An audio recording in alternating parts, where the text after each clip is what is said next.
There's a certain kind of person at work who disappears every day at lunch. Not to the cafeteria, not to the break room. They just vanish. You've seen them. The coworker who physically leads the building during lunch, walks to a nearby park or coffee shop, sits alone on a bench eating a sandwich, watching people pass by. They don't scroll social media. They don't call anyone.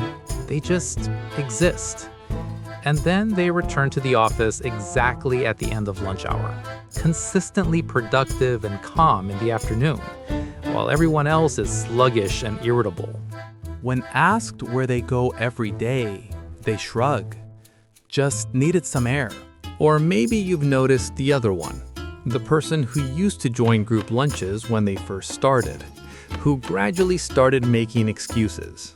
I have errands to run. I'm not that hungry. Now they take lunch at off-peak times, 11:30 or 2 p.m., to avoid the crowd. They eat in their car in the parking lot with a book or their phone.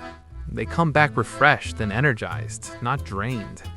Meanwhile, the group lunch crew returns exhausted from an hour of work gossip and social performance. If you've ever been one of them, you know the truth they won't say out loud. It's not that they're antisocial. It's not that they dislike their coworkers. It's that lunch became the only hour of the day that still belonged to them, and they refuse to give it away. Because here's what most people don't understand about eating alone at work. It's not isolation, it's reclamation. Psychologists call this protective solitude. The deliberate choice to step away from social demands, not out of avoidance, but out of self-preservation. It's the difference between loneliness and aloneness. Loneliness is imposed. Aloneness is chosen. And for people who spend 8 hours performing competence, collaboration, and agreeability, that choice becomes sacred. The lunch hour isn't about the food. It's about the silence, the absence of performance, the permission to exist without being perceived, without being needed, without being on. Think about the architecture of a workday. You arrive and immediately enter a state of constant availability. Emails, meetings, Slack messages, someone stopping by your desk with just a quick question that becomes 20 minutes. Your attention is fractured into 1,000 pieces, scattered across other people's priorities, other people's urgencies, other people's needs.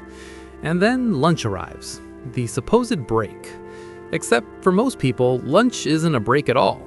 It's another performance, another hour of managing impressions, navigating office politics, laughing at jokes that aren't funny, pretending to care about conversations that drain you.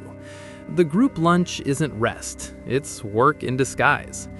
But the person who eats alone, they've figured out something radical. They've realized that rest isn't just the absence of work, it's the absence of performance. And sometimes the most rebellious thing you can do in a workplace that demands constant connection is to disconnect entirely. This is what researchers call social fatigue, the cognitive and emotional exhaustion that comes from prolonged social interaction, especially in environments where you must regulate your behavior, monitor your words, and manage how others perceive you. And here's the part that nobody talks about. Introverts aren't the only ones who experience this. Extroverts do too. Because it's not about whether you enjoy people. It's about whether you can afford the energy cost of being around them. The person eating alone at work isn't necessarily introverted. They might be deeply social outside of work, surrounded by friends, thriving in chosen relationships.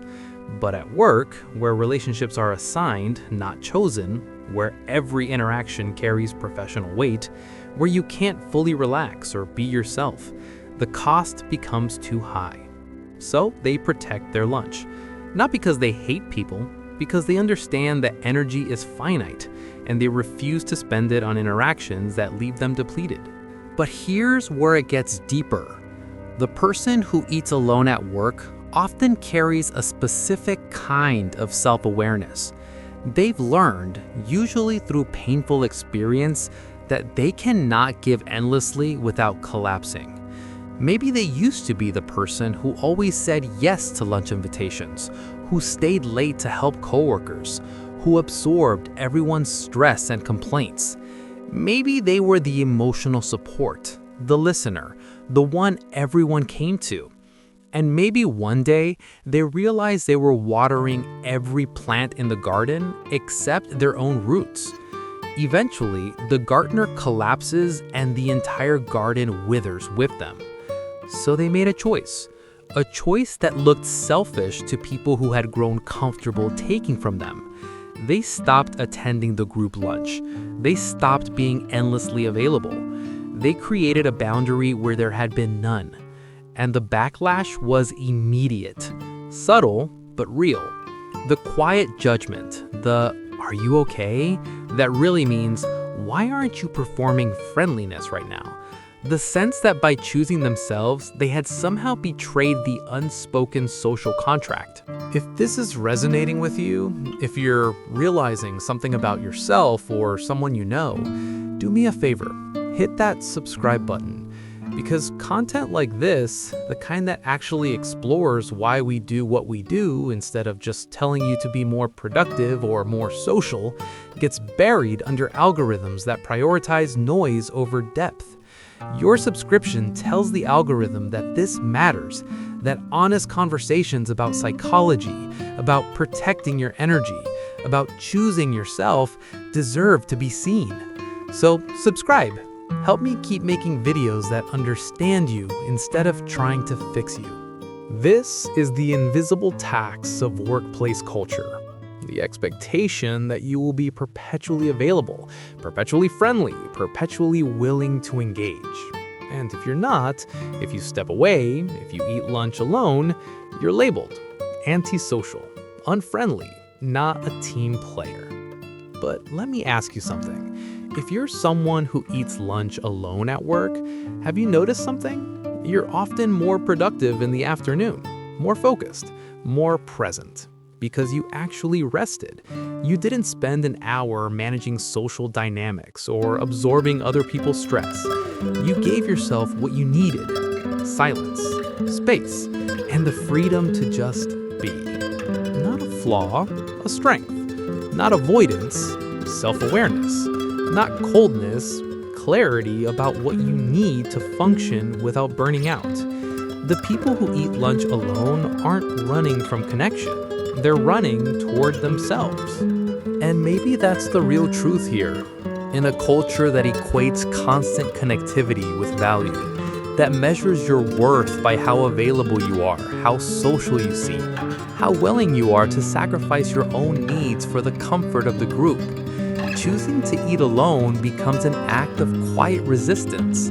It's saying, "I will not perform for you during the only hour I have to recover. I will not pretend that forced socialization is the same as genuine connection.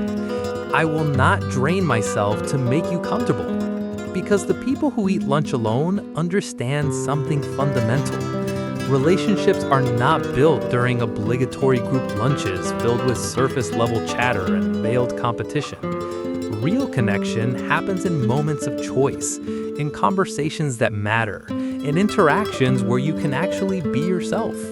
The coworker who eats alone isn't incapable of connection, they're selective about it. They're protecting their energy for relationships that actually nourish them, rather than scattering it across interactions that deplete them.